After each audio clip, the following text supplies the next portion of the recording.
Good morning, students. This is your English class. Today in this class we are going to start chapter 3.2 of unit 3 in your English literature book. So before going to study the main chapter, we have to study the starter windows of chapter 3.2 of unit 3, that is given in page number 65 in your English literature book.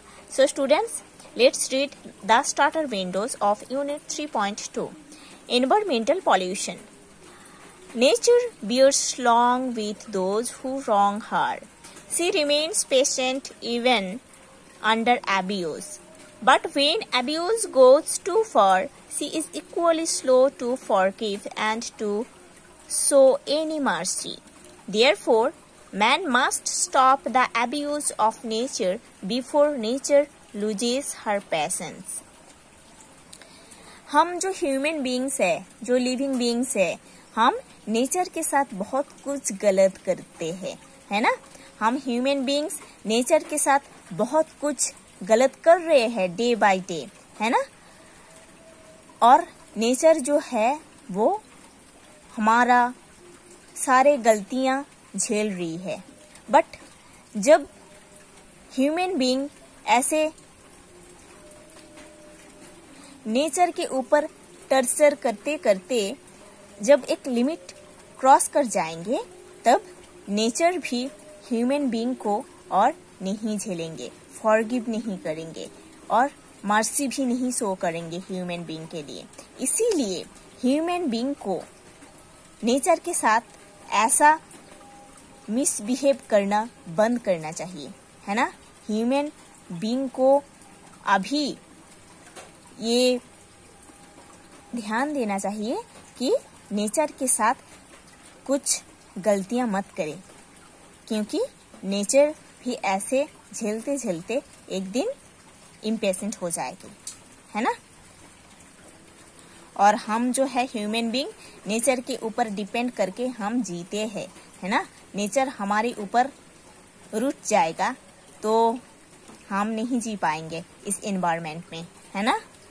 So students, now open page number 75 in your English literature book. Now see on the top of the page, there is chapter 3.2 of unit 3. The topic is your environmental pollution. Now start read.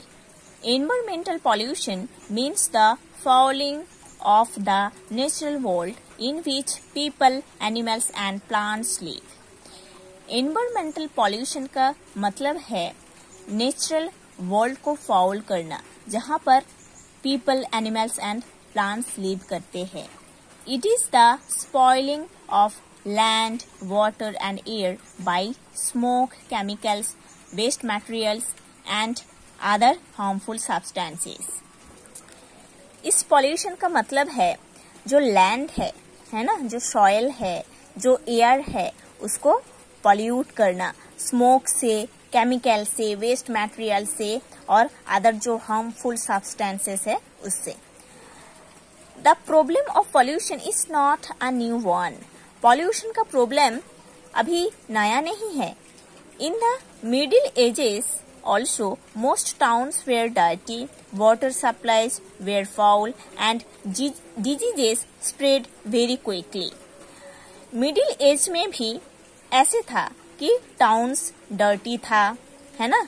Towns में बहुत कचरा रहता था, जो water supplies था वो बहुत ही foul था और डिजीजेस जो है वो बहुत ही क्विकली स्प्रेड करता था। But then the main cause of the pollution was ignorance and illiteracy. अभी पॉल्यूशन का जो मेन कॉज है वो है इग्नोरेंस एंड इलिटरेसी, है ना। वो ह्यूमन बीइंग का ही है। ह्यूमन बीइंग का जो इग्नोरेंस है, इलिटरेसी है, उससे ही पॉल्यूशन हमारे एनवायरनमेंट में अभी भी ज्यादा हो रहा है, इस मॉडर्न एज में भी, है ना। मिडिल एज में लोग इतने एजुकेटेड नहीं थे, बट मॉडर्न एज में तो लोग एजुकेटेड है ना, इनफ एजुकेटेड है। फिर भी हम लोगों का जो इग्नोरेंस है, इलिटरेसी है, हमारे वजह से क्या हो रहा है, एनवायरमेंट पॉल्यूशन हो रहा है ज्यादा। Now these causes have been removed to a great extent, और ये सब जो कॉजेस है अभी बहुत बड़ा हो गया है ना। Yet the problem of pollution still exists, और ये पॉल्यूशन का जो प्रॉब्लम है वो अभी भी हमारे मॉडर्न सोसाइटी में, मॉडर्न एज में है ना। Now it is not the result of any ignorance or illiteracy. It is the result of man's greed, selfishness and carelessness. Okay, one line is left here. In fact, the problem has become more serious than ever before. और ये pollution का जो problem है वो पहले से अभी बहुत ही ज्यादा हो रहा है। Now it is not the result of any ignorance और इलिटरेसी। अभी ये पॉल्यूशन किसी इग्नोरेंस या इलिटरेसी से नहीं हो रहा है। It is the result of man's greed, selfishness and carelessness. ये पॉल्यूशन अभी हो रहा है ह्यूमन बीइंग का जो ग्रीड है, सेल्फिशनेस है, केयरलेसनेस है, उसके वजह से हमारे मॉडर्न एज में भी ये पॉल्यूशन ज्यादा हो रहा है। The pollution of land is due to the increasing quantities of industrial and household waste, है ना।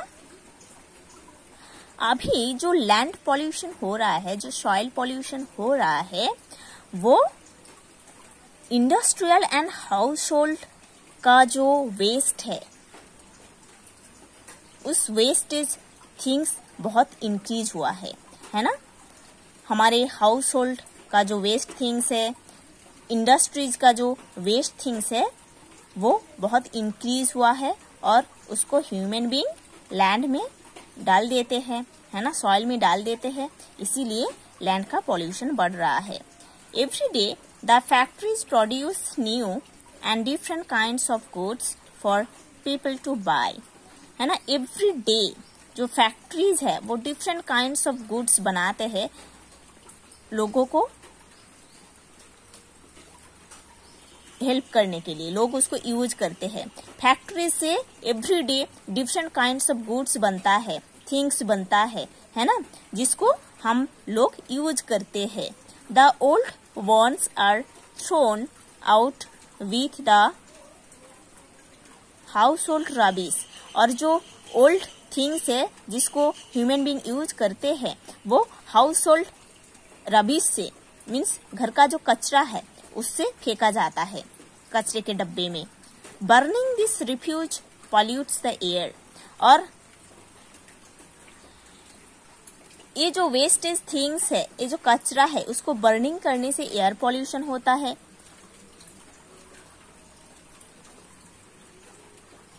Dumping it in rivers and seas pollutes the water, और जब ऐसे कचरे को रिवर्स और सीज में फेंका जाता है तब वाटर पॉल्यूशन होता है। Tipping it on land makes an unpleasant sight and also takes up much valuable space. Tipping, tip plus ing, pouring out something by tilting, और ऐसे कचरे को जब लैंड में रखा जाता है, किसी डस्टबिन एरिया में रखा जाता है, ऐसे देखते हो आप टाउन में एक एरिया रहता है जहां पर कचरा फेंका जाता है, ठीक है। जब ऐसे कचरे को किसी लैंड में डाला जाता है तब वो लैंड पॉल्यूशन होता है, ठीक है। ऐसे कचरे को लैंड में डाला जाता है तो लैंड पॉल्यूशन होता है। ऐसे कचरे को वाटर में, रिवर में फेंका जाता है तो वाटर पॉल्यूशन होता है। उसको बर्निंग किया जाता है तो एयर पॉल्यूशन होता है, ठीक है। So students, you have to study to this portion. In the next class we will study the next part of this chapter.